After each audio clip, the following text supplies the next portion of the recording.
Janje moje, što te diro?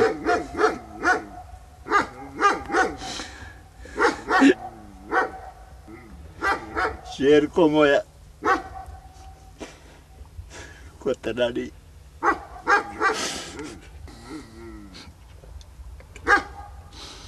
To su moji ljubimci bili. Ivan Blažević i Marko Dominović iz Bučića kod Novoga Travnika ostali su bez 10-ak ovaca iste noći. Vukovi iz obližnje šume spustili su se do sela i poubijali im ovce. Istina, Ivanove dvije su preživjele vučji pir, ali samo nakratko. I njihovom susjedu Marku Đambasu vuci su iz stada izdvojili 4 ovce, ubili i pojeli. Ovo što se desilo, žao mi je i teško. Nije za moju ranu, nego što me vole tako. I to sam držao za sebe. Dođe neko, pa mi rasturi to. Obilazio svaku noć, ali desi se jedna noć, ode sve. Što sam volio više od sebe. Čuo sam pašća su lajala, onako po selu, znaš. Nisam izlazio, računao sam tako koji uvijek.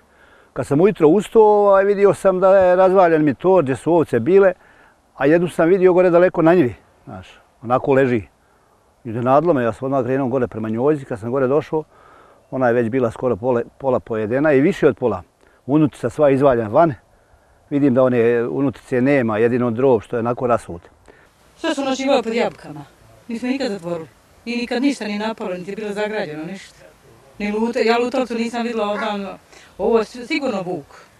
Pa napadaju zato što je narod sašao sve prema asfaltima, nema rane gore, nigdje nema stada, nego su stada manja u selima, tu prelazi gdje može naći rane.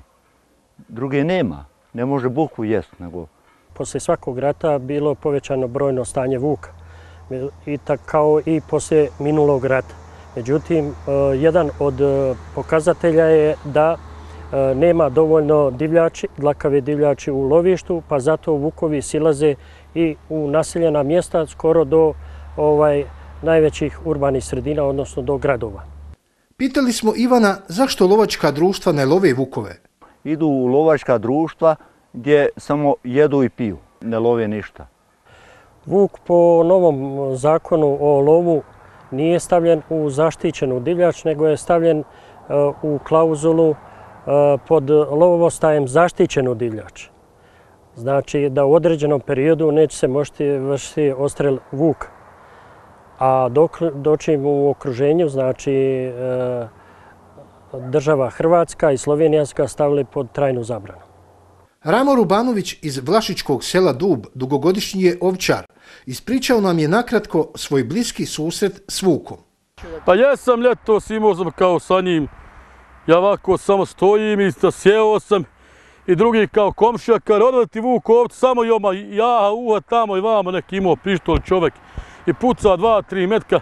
On nju kao ufatio kao ovoj zavrat, a rep je stavio vamo nju. Ona ide za njim, pa gdje bi imali voditi 2 momka ili 3 nakon. To je živa istina. Jedan metak ga palio iz pištolja, drugi iz pištolja, treći da ga je pukao.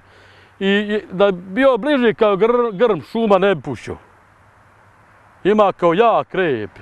Kad je mora ker, ne mora ker njemu ništa. Nema kera njemu. Ona je puno mišića, jak je to mišića, to ima, ta znam. Pokušat ću da naplatim preko ovih organa neki ili općine, što ja znam. Ne bi želio od toga ništa, meni je teško, ne bi želio, ne treba meni ništa, meni je samo teško. Kad suzu prolijem, meni ne treba para. Ja ću i dalje nastaviti živjeti. I dok vuci koji imaju slobodu nemaju dovoljno hrane u šumama, vučica Neli, koja je zatočena u kavezi lovačkog društva Šešići na Vlašiću, ima hrane u izobilju, ali nema slobodu.